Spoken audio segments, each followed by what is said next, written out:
พิธีประกาศกงจักการจัดตั้งและบุคลากรภายหลังการโฮมเวียกงานจำนวนหนึ่งของกระทรวงแถลงข่าววัฒนธรรมและท่องเที่ยวมาขึ้นกับคณะโฆษณาอมโหมศูนย์กลางภาคจัดขึ้นในวันที่23มิถุนายน2025ที่ห้องประชุมห้องว่าการศูนย์กลางภาคโดยมีสหายกี่แก้วไข่ค้ำพิทูลกรรมการกรมการเมืองศูนย์กลางภาคห้องนายกรัฐมนตรีสหายคำพันธ์เผยยวงศ์เลขาธิการศูนย์กลางภาคหัวหน้าคณะโฆษณาอมโหมศูนย์กลางภาคสหายนางสวนสวรรค์วิญญาเกตกรรมการศูนย์กลางภาครัฐมนตรีกระทรวงแถลงข่าววัฒนธรรมและท่องเที่ยวและภาคส่วนเกี่ยวข้องเข้าร่วมท่านคำพันธ์เผยยวงศ์ได้รายงานโดยมีบางตอนว่าการโอนเวียกงานแถลงข่าวสื่อมวลชนมาขึ้นกับคณะโฆษณาอมโหมศูนย์กลางภาคแม้นได้สุ่มใส่บางปัญหาเป็นต้นการปรับปรุงกงจักของคณะโฆษณาอมโหมต้องรับประกันให้ไปตามทิศร่วมศูนย์คือร่วมศูนย์การนำพาซี่นำรวมศูนย์ด้านการจัดตั้งภาคพนักงานและรวมศูนย์ด้านการคุ้มครองบริหารงบประมาณการเงินบนพื้นฐานหลักการและการแบ่งขันคุ้มครองตามกลไกที่จะแจ้งโรงเรียนโปร่งใสสามารถตรวจสอบได้และรับประกันการเคลื่อนไหวเวียกงานที่มีประสิทธิผลและทันกับสภาพการพร้อมกันนั้นก็สืบต่อแก้ไขปัญหาย่อท้อด้านงบประมาณการเงินการสร้างหนี้สินคลุมเครือในคงเขตแถลงข่าวสื่อมวลชน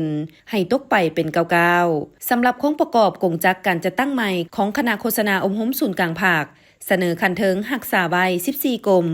แต่ได้ค้นคว้าและปรับปรุงคันแผนกจากทั้งหมด84แผนกยังเหลือ68แผนก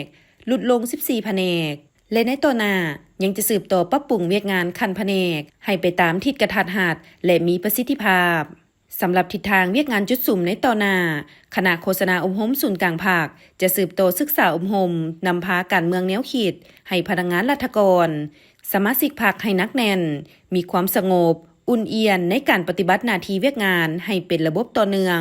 และมีประสิทธิผลและปรับปรุงเวียกงานอื่นๆเติมอีกโอกาสนี้สหายกี่แก้วไข่ค้ำพิทูลได้เน้นบางปัญหาที่สำคัญเป็นต้น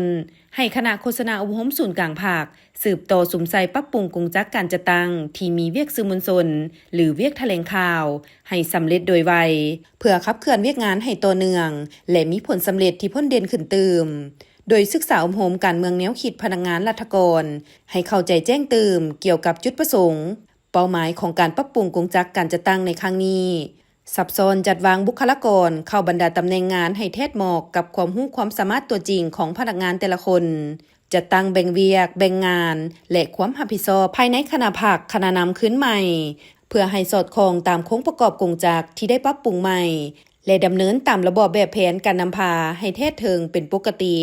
สีนำติดตามการปรับปรุงกงจักการจัดตั้งของคณะโฆษณาอมโหมอยู่ท้องถิ่นให้สำเร็จและมีการเคลื่อนไหวปฏิบัติหน้าที่ที่มีประสิทธิผลกว่าเก่าปรับปรุงกลไกการเคลื่อนไหวเวียกงานวิสาสะเพาะให้เป็นระบบโรงเรียนว่องไวทันสภาพการสืบต่อจัดตั้งฝึกอบรมบำรุงก่อสร้างพนักงานโฆษณาอบรมพนักงานที่เฮ็ดเวียกงานสื่อสารมวลชนทั้งอยู่ศูนย์กลางและท้องถิ่น